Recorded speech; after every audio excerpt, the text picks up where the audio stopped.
شادی کی تقریب کا آنکھوں دیکھا حال۔ مضمون: شادی کی تقریب کا آنکھوں دیکھا حال۔ ہم سب گھر والوں کو اسلام آباد میں اپنے ماموں کی شادی کی تقریب میں شرکت کا دعوت نامہ مل چکا تھا۔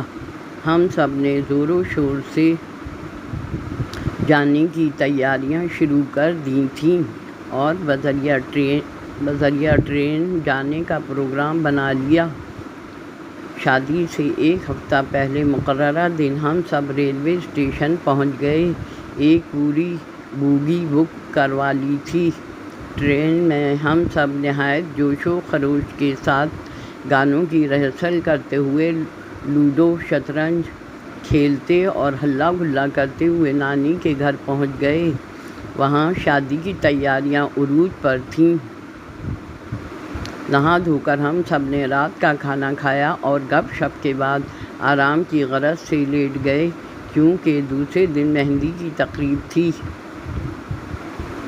دوسرے دن امی اور بہن جوش و خروش کے ساتھ نانی کے کاموں میں ان کا ہاتھ بٹانے لگیں۔ نانی ہمیں شادی کے کپڑے، زیورات اور سامان وغیرہ دکھاتی رہیں اور ماموں کا کمرہ جو خوب سجا ہوا تھا۔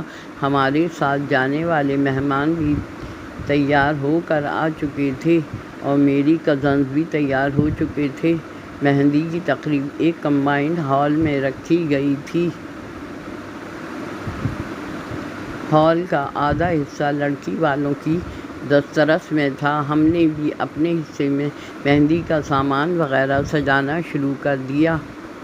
پھر لڑکی کو گانوں کے شور اور کیمروں کی روشنیوں میں اسٹیج پر سامنے لا کر بٹھا دیا گیا۔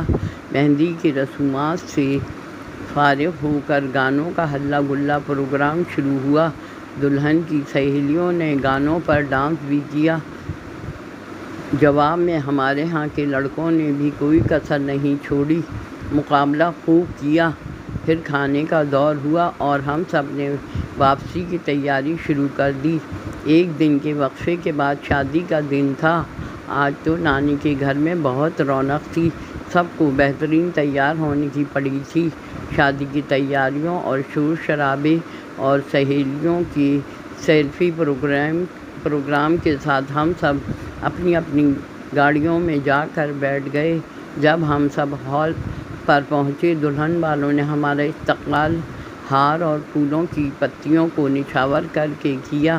مووی کیمروں کی روشنیوں کی چکا چوند اور تیز موسیقی میوزک کے ساتھ ہال مہمانوں سے بھرا ہوا تھا۔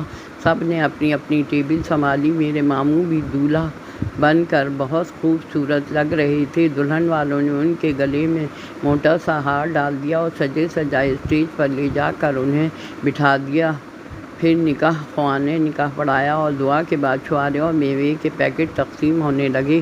سب ایک دوسرے سے اور دولہا سے گلے مل کر مبارکباد دے رہے تھے۔ اب دلہن کو بھی ہال کے دروازے سے رشتہ داروں کے جھرمٹ میں لایا گیا اور ہال کی روشنی کم کر کے کیمرے کو دلہن پر فوکس کر دیا گیا تھا اور اسٹیج پر لا کر بٹھا دیا گیا۔ تیز روشنیوں کی اور ویڈیو کیمروں کی تیز لائٹس کی چکا چوند میں مووی فلم بنتی رہی۔ لوگ باری باری اسٹیج پر مووی اور فوٹو شوٹ کراتے رہے۔ یہ ہنگامہ ایک گھنٹہ جاری رہا۔ نانی اور امی اور خالہ اسٹیج پر ہی رسومات ادا کرنے میں مصروف تھیں۔ لوگ اپنی اپنی ٹیبل پر آپس میں گفتگو کرنے میں مصروف تھے۔